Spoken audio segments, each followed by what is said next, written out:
Evan Turner is a former professional basketball player who is currently making his opinions known on the excellent Point Forward podcast, co-hosted by Andre Iguodala.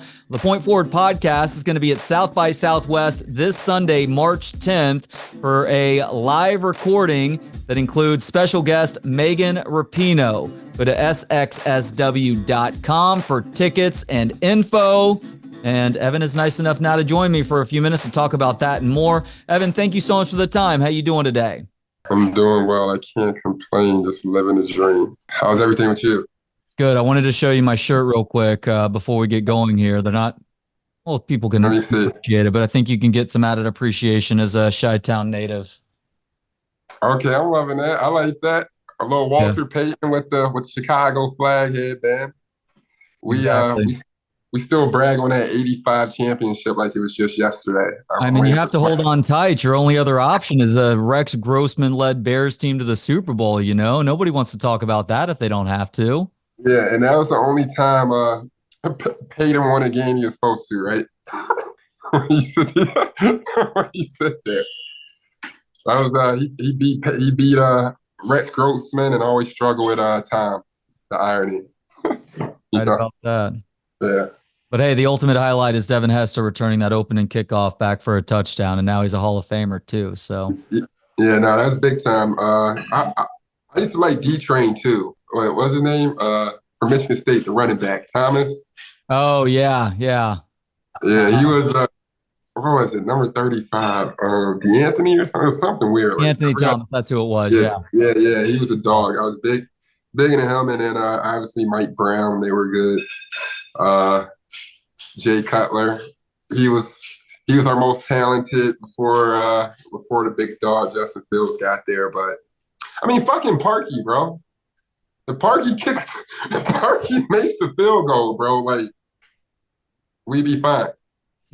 Here's my problem with Cutler, because I lived in Chicago from 2009 to 2015, and so I was there working in sports media during the height of the Jay Cutler era. Yeah, he was talented as a quarterback. And you can speak to this as somebody who played high-level college and professional basketball. Dude, his demeanor was always so terrible. And if you're the quarterback of your football team and you've got that mopey expression on your face at all times, and there's memes being made of you with a fake cigarette sticking out of your mouth, it's really hard for dudes to rally around you, you know? Yeah, and that's what Alshon Jeffrey was saying. Alshon Jeffrey told me one time, he's like, he's so cold, but he's just an asshole. And like every time he heard like stories, you'd be like, yeah, Jay Cutler told me to leave him the hell alone. Like Jay Cutler told me. And then he gets divorced from like one of the chippiest women on earth. And she's like, no, he's just too miserable. Like, yeah. You know? It may be an urban legend in Chicago, but my favorite Jay Cutler story was some dude, and granted, you're saying hello to somebody in the bathroom, have a little bit more courtesy than that, but the guy walks up on him, and they're both at the urinal at Harry Carey's in downtown Chicago, and he's like, Jay, I'm such a big fan of yours. Thank you so much for everything you do. And Jay, as he's draining his lizard, just says, I don't care. Turns around and walks out, which that may be complete BS, but it still sounds so Jay Cutler. I can't help but to tell that story from time to time. Yeah, nah, one of the nicest humans on earth actually had told me something similar. And this dude, like, I swear by. And when he told me, I'm like, you dead serious? Like, no, I'm being dead serious. It's literally what he said to me. But after watching Eastbound and Down, I become a fan of Kenny Powers. So Jay Cutler, if that's his life, we laughed at it. Let's just accept it. You know what I mean? It's like he's an asshole, but he's our asshole. You know what I mean? There you go. Way to embrace that one. Well, it's a real pleasure getting to talk to you, Evan, not just because of the great job that you and Andre do on the Point Forward podcast, but you guys are a part of this year's South by Southwest Festival. So before we get into the conversation that you get to have here in Austin in a couple of days, have you spent any time in Austin in the past? So funny. Actually, I believe in 2015, Avery Bradley, I played with him for the Celtics. And I think we were in San Antonio, and we had played a game versus Spurs. And afterwards, we were all like, yo, we're going down to South by Southwest. So we were able to go down, connect with a couple locals, and we hung out on 6th Street. So I was only there for a span of like 12 hours. But being living in Columbus, Ohio, that's one of the biggest universities in the country, the Ohio State. I'm well aware how the city, like Austin, is built around, the college and everything. So that was one thing I always heard great things about it, but showing up, I had a great time. And, Austin is that economy and what's going on there. I'm well aware of how fruitful it is. So I'm excited to, go down there and partake in South by Southwest. I have a reason to do so. Well, plus you made a wise decision having Avery Bradley as your host since he played college ball here, so he knew his way around the city a little bit. Yeah, no, for sure. He definitely did. We hung out with some guy named Nate. I forgot his last name, but he brought me around. I think you might know Nate. But we had a good time. It was a hell of a time, and I'm excited to go back. I'm looking forward to hitting up South by Southwest and making memories.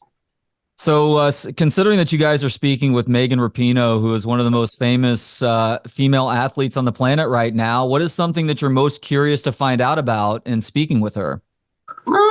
Just seeing how retirement's going. What I mean? I know a couple months ago, obviously she was one of the biggest, athletes and one, the women's soccer, team and their legacy has been one of the greatest traditions, in sports history. So, to lose, legend like that and a figure like that and see what she's going on next and continue her chapter of being more than an athlete. I think this is huge for, fellow athletes to really be on the stage and really promote what's bigger than just a game. And I'm glad to partake in that and, to really sit down and talk to somebody who's courageous enough to stick her neck out for a greater cause. A lot of athletes talk about how difficult retirement is because playing that sport is your life, not just your professional life, but you take it all the way back to childhood in a lot of cases. And just day in and day out, that is what your primary focus is. And when you lose that sense of purpose. Considering that you've been retired for a couple of years now, was there an adjustment for you? And how is that whole thing going for you right now? I think there was definitely an adjustment. Obviously, the one thing that you missed is when you get money, you're able to buy a lot of things or have whatever people think. You realize the real luxury is passion. So you know what I'm saying? So when you sit there, imagine you'll see a 4-year-old lose his binky and freak out. So imagine a 33-year-old who played a sport his whole life and, spoiled by the riches of it. Like you're going to feel a certain type of ways. But I think one thing that occurred, I was fortunate enough to have a great circle around me that even when I was 17, tell me it's bigger than basketball. Even when I didn't want to believe it, I'm like, no, I'm a basketball player. And it's like, no, you're bigger than basketball. Basketball is just going to be a chapter of your life. And the older and older I got, it started sounding more normal. And I think one thing that occurred was I was able to adjust towards it. And, I was fortunate enough to get 10 years out of the NBA. I was able to go from seeing some type of depression to being like, yo, let me see the collateral beauty of all this. And to be able to say I lived out a dream. I started at 5. I was able to, go do something at a high level. And, the average NBA player plays 4.2 years. I played 10. And I just think it's blasphemy if you don't look at that and say the gratitude behind it. And when you look at the positivity you take from there, it's allowing me to have all this greatness that I'm able to do right now. You know what I mean? And it's just two ways to look at it, half empty or half full. And it's like, yo, if I was able to make it to the NBA, it's only 5,000 NBA players ever make it. There's 8 billion people in the world. Every year, it's only 450 players that play.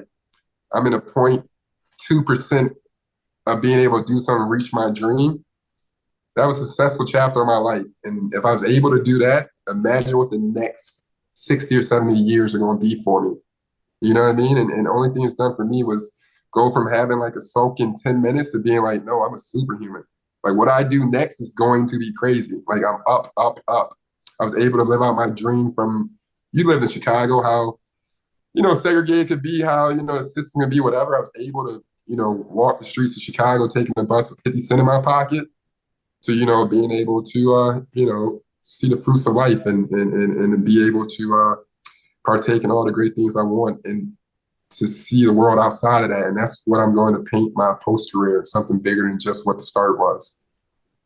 That's a beautiful perspective. Thank you for sharing that. And in studying your basketball career, my goodness, man, you've seen some crazy things throughout your life. Just the amount of talent coming out of the Chicagoland area during your time in high school, heading to Ohio State was wild. You were such a good player for the Buckeyes, but rather than jump on the trend of guys who maybe leave school a year or two early, theoretically, you leave school a year or two late, but then again, you're the number 2 overall draft pick. Before we get into the decision of sticking around in college for 3 years, I'm curious because here in Austin, much as Avery Bradley can attest to, you're the star of the basketball team in Columbus or Austin. You're still second fiddle to the football program, even if they're not good on a given year. So, what was it like being the star of a basketball team of a football school like Ohio State?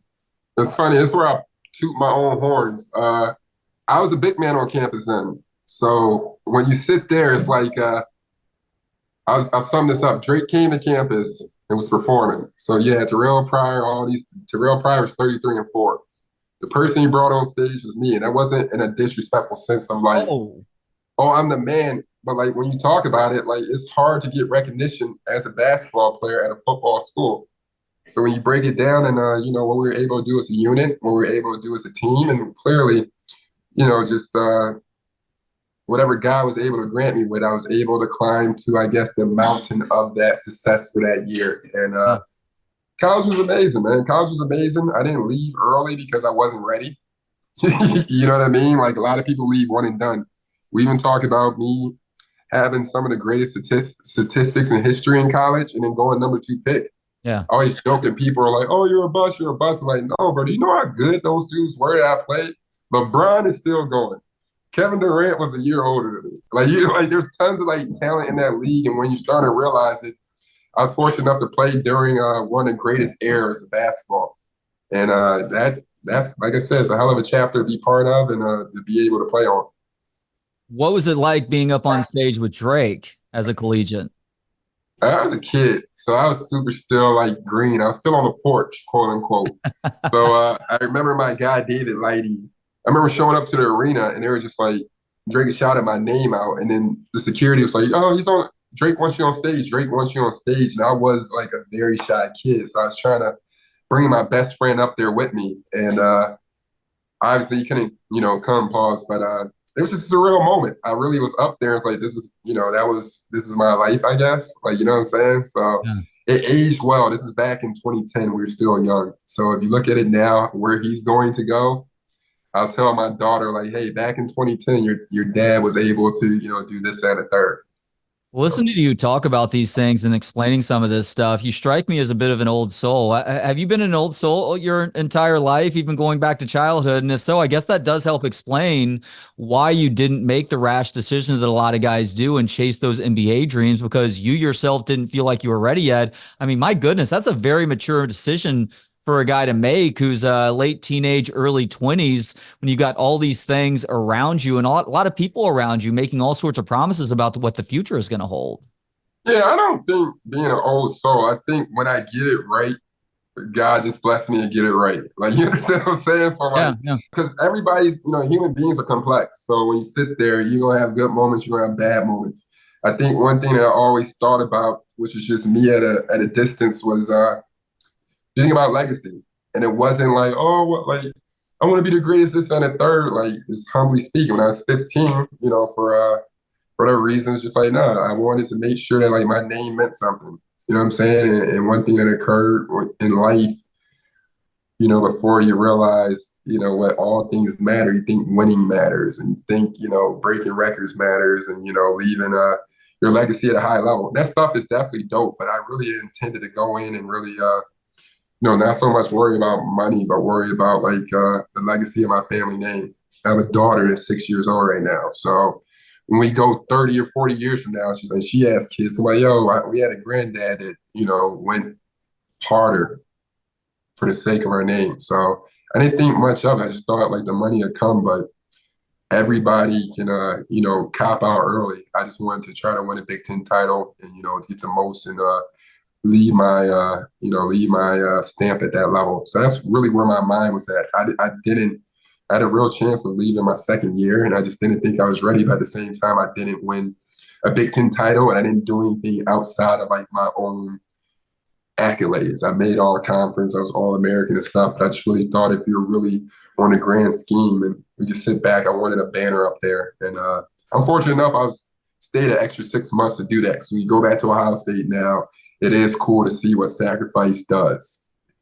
And like I said, it sounds crazy, but when you come into this life now, everything starts back at, anything worth giving, is worth working for. And I equate some of those moments of patience to that.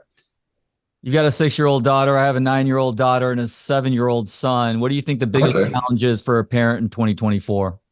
With me, it's probably I think social media monitoring like some of their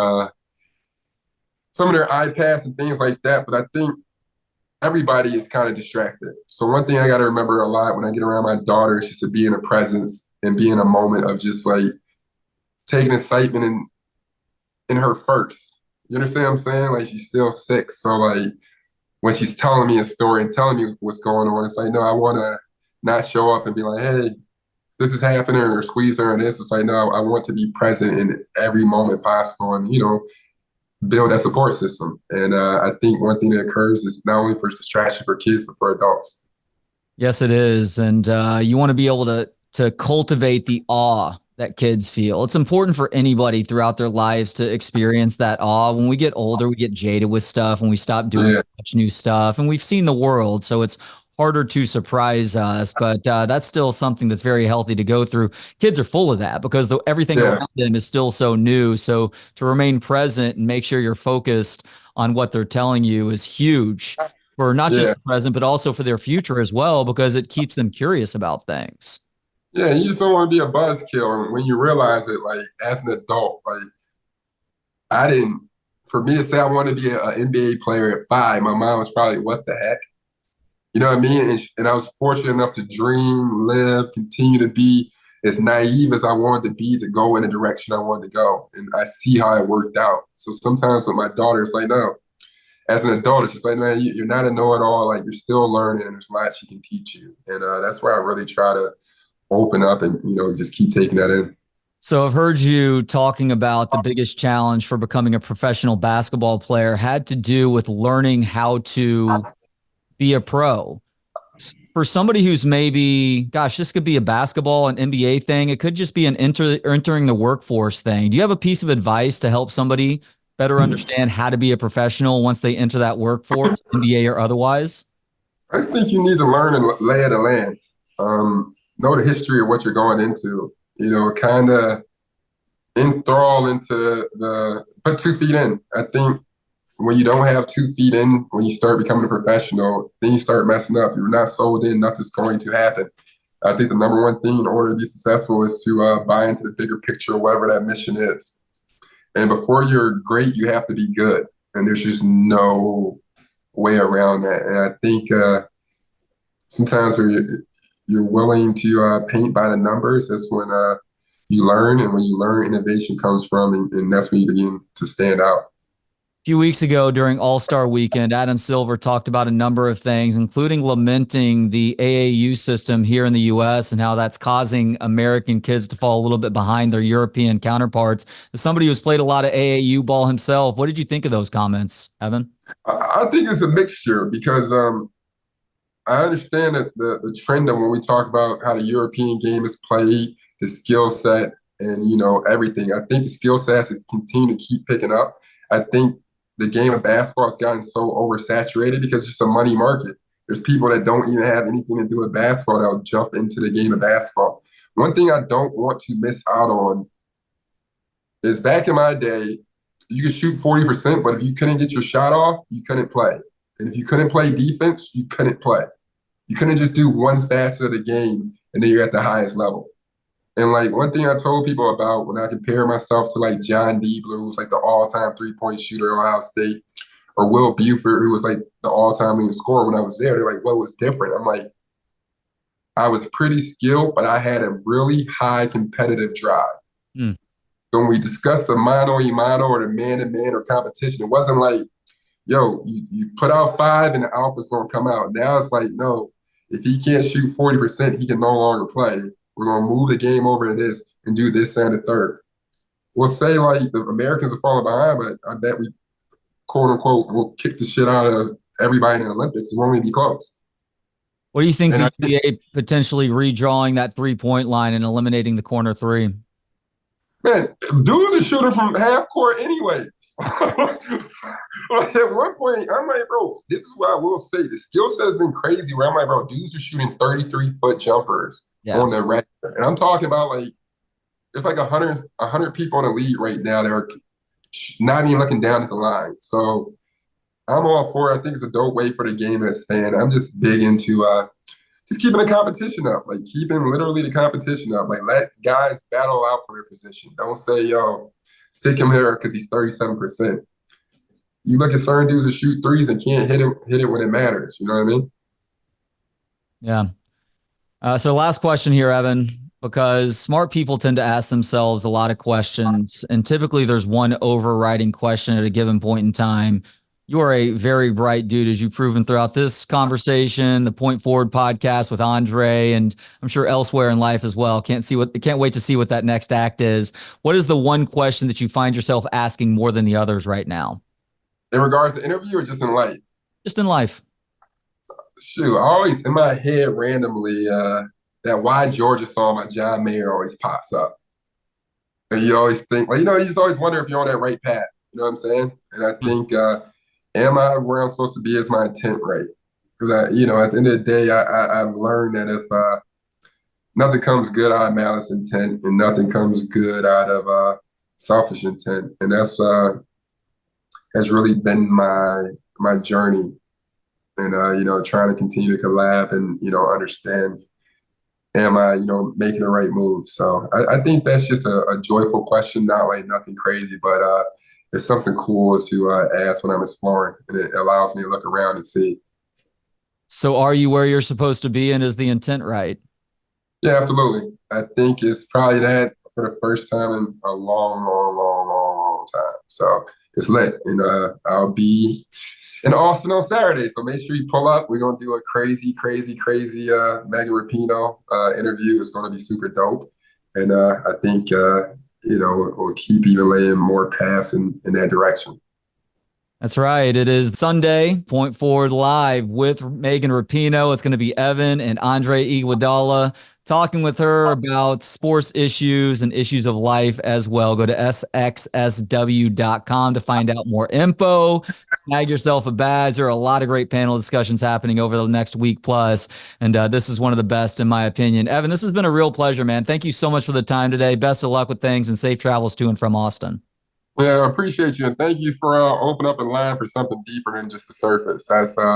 That matters, especially in certain markets, bro. I might get on certain calls, and it's like, yo, Evan, tell me a joke, and it's like, bro, I don't feel like joking.